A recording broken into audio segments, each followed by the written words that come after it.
This is wildfire, the fast moving destructive forces of Mother Nature that threaten lives, ecosystems, and infrastructure. With rising temperature, dry conditions, extreme weather events, and expanding urban areas, the risk continues to grow. In this tutorial, we are going to explore how machine learning and remote sensing can help predict wildfire susceptibility.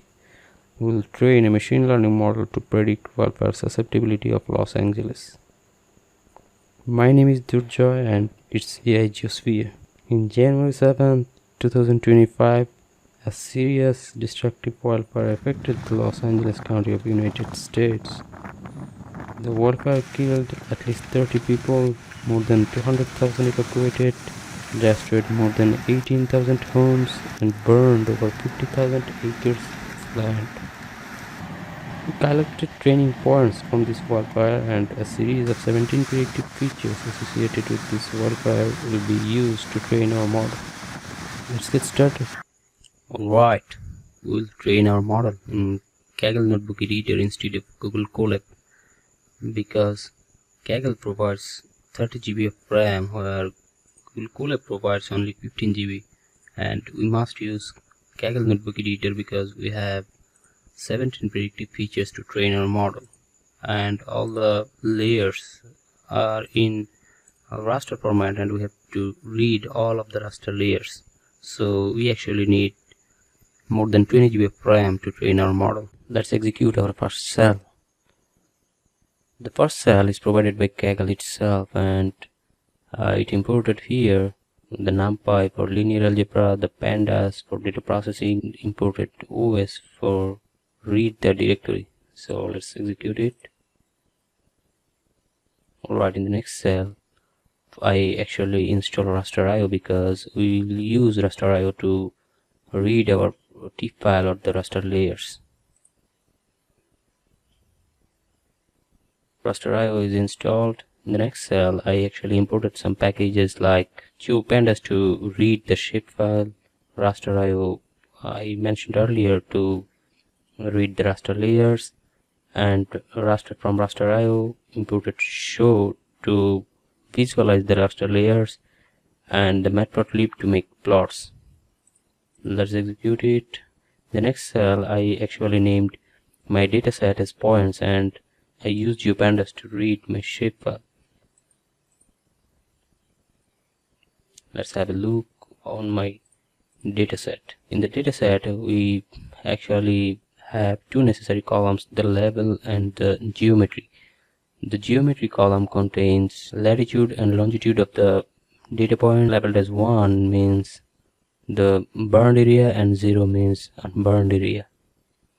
Alright, in the next cell I actually make some columns to extract the values of each predictive features.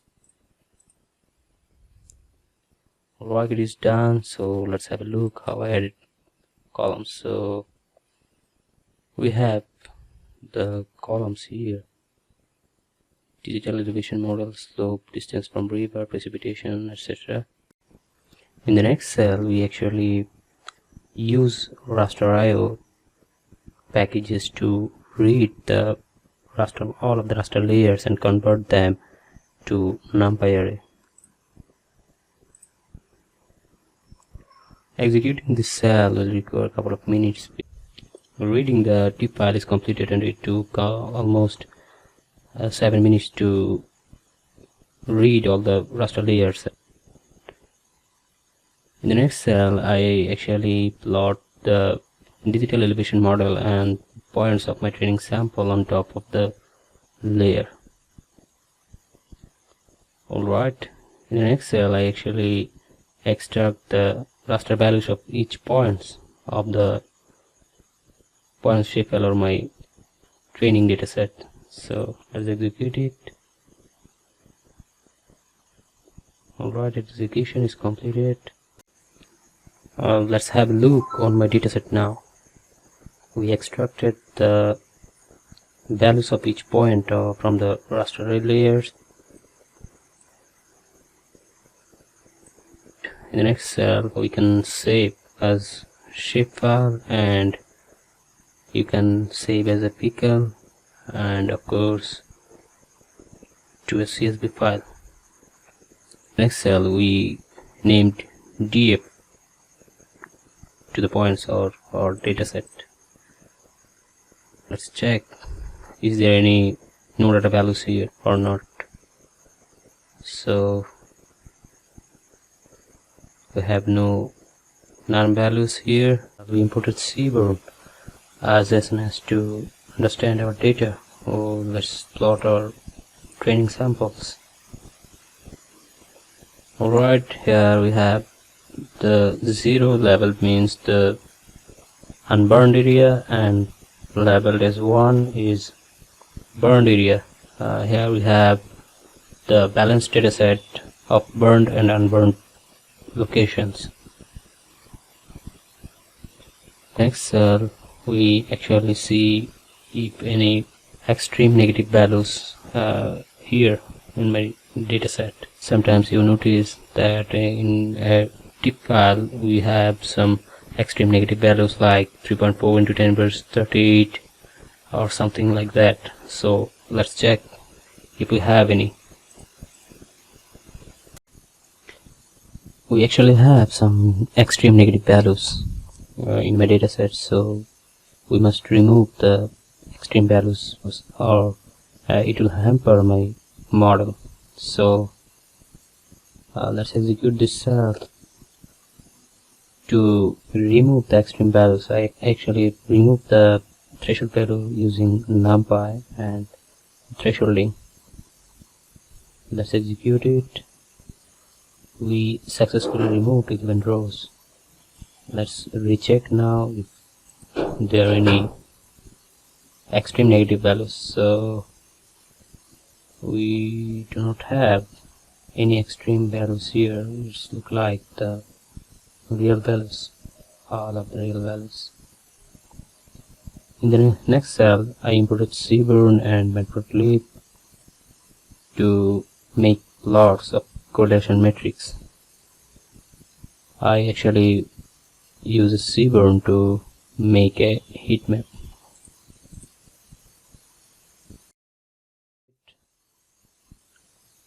Our feature correlation heat map is done. Let's have a look. Our data pre-processing for train the model is completed. As a first model, we will train the random forest classifier. To do that, we have to drop the unnecessary columns from our data frame. So we actually drop the ID columns here. Alright, in the next cell we define the dependent variable that needs to be predicted. In here we have the label columns as a dependent variable, so named it y. In the next cell we define x as our independent variable, so we actually drop the label and geometry columns from our data frame, and we imported the normalize to normalize our x data or independent variable. So let's execute it. Alright, let's have a look on our x data. Alright, in the next cell we actually import train test split to split our dataset. We use 60% of the samples as train data and 20% of the data will be used for validation, and the other 20% will be used to test our model. Alright, let's execute. After splitting the dataset, we have to import our model. So in the cell we actually imported our model as random forest classifier model. In the next cell we train our model in our train dataset. Let's make a prediction on our X dataset or our test dataset. Let's have a look on the prediction. The prediction in the predicted value, the 0 means the unburned area and 1 means the burned area. In the next cell, we actually imported the ROC curve display and plot it.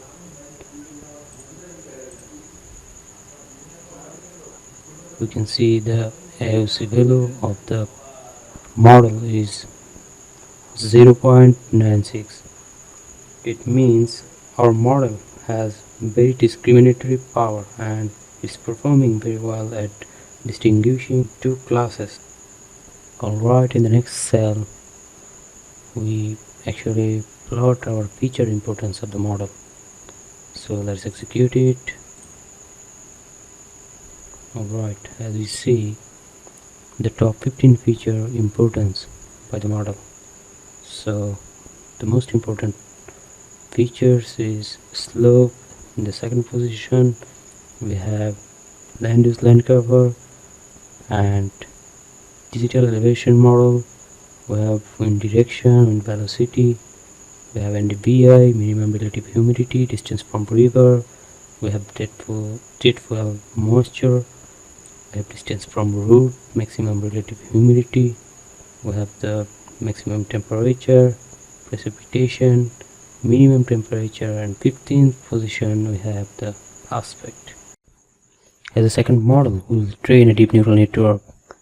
To train a deep neural network, we have to import some packages like TensorFlow, and from TensorFlow we imported sequential as a model, and dense dropout pitch normalization as layers, and we imported ADAM as optimizers, and from TensorFlow.keras we imported regularizers, and we import early stopping as callbacks, and we imported stratified scaffold as cross-validation setup, and some metrics like accuracy score, precision score, recall score, F1, ROC, LC scores, and precision recall curve, AUC, and confusion metrics.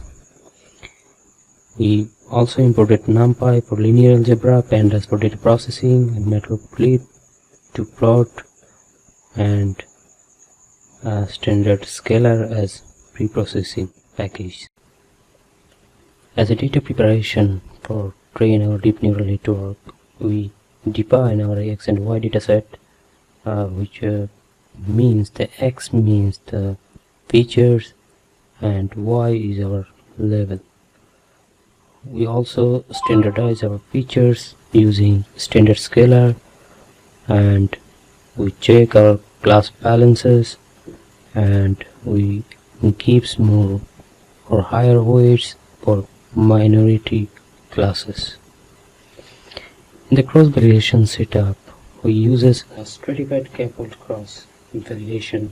This ensures that each force has the same proportion of both classes burned and unburned. In the model architecture, we are using several dense layers with railway activation and page normalization to speed up our training, and dropout for regularization. Final layer, we uses a sigma activation function to output probabilities for our binary classification. In the next, we compile our model using the ADAM optimizer and binary cross entropy loss function. We are also tracking our AUC as evaluation metrics.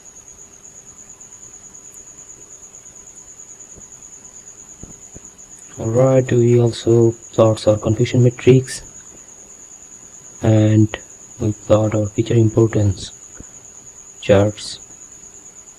Alright, let's execute the cell.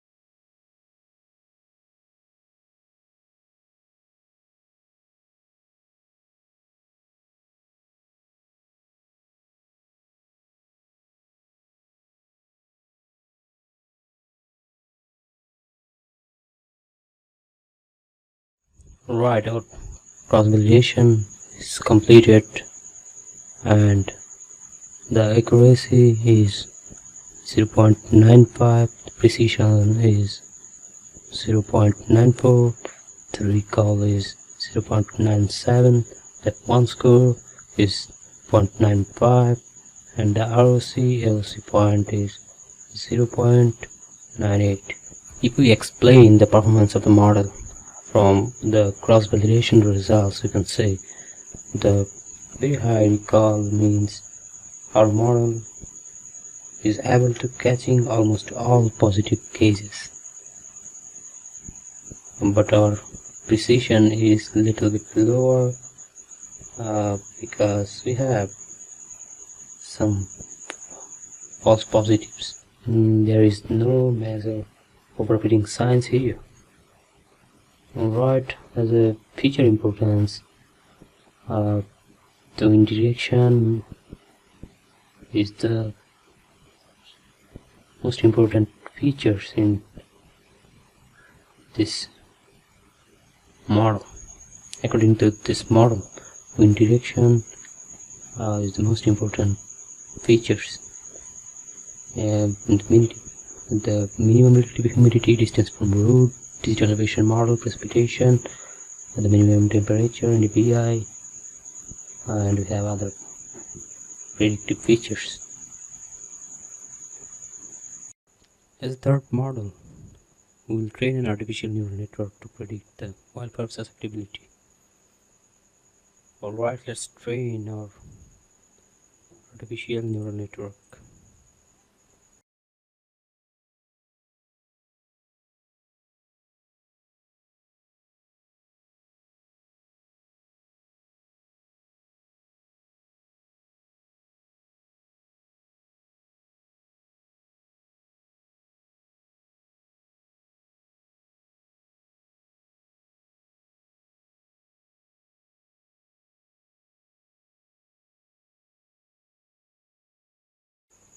Let's evaluate the performance of the artificial neural network model. In the left plot, we can see both training loss and validation loss steadily decreases and stabilizes after 30 epochs. The two curves are close to each other, means there is no signs of overfitting. And finally, the final loss is around 0.39, which is pretty decent for the model. And in the right plot, we can see the training accuracy and the validation accuracy. That's all about today's video. In the next part of this tutorial, I will show you how to predict for whole study area using the trained model. Thanks for watching. I will see you around.